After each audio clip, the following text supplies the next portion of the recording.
नमस्कार पक्षी मित्रांनो, आजचा दिनांक आहे 10 जुलै 2026.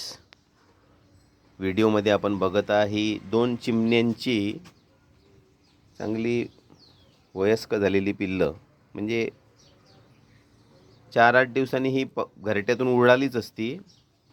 परंतु यांच्या आईवडिलांचा मृत्यू झाल्यामुळे हे या घरट्यामध्ये उपाशी यांना मरण आलं. उपाशापोटी ही मरून गेली हे पिल्लं. आणि बघा हा किती पसारा आहे. हे घरटं आहे.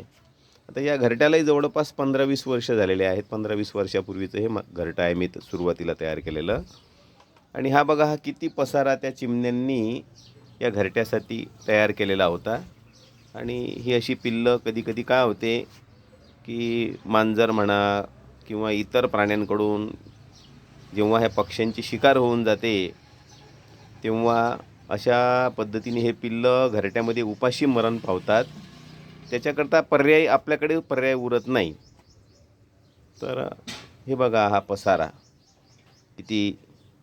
आणि ही दोन पिल्लं उपाशी मृत्युमुखी पडले, कारण की त्यांचे आईवडील त्यांना घास भरवायला आलेच नाही. आणि आईवडील न आल्यामुळे हे सुद्धा मृत्युमुखी पडले.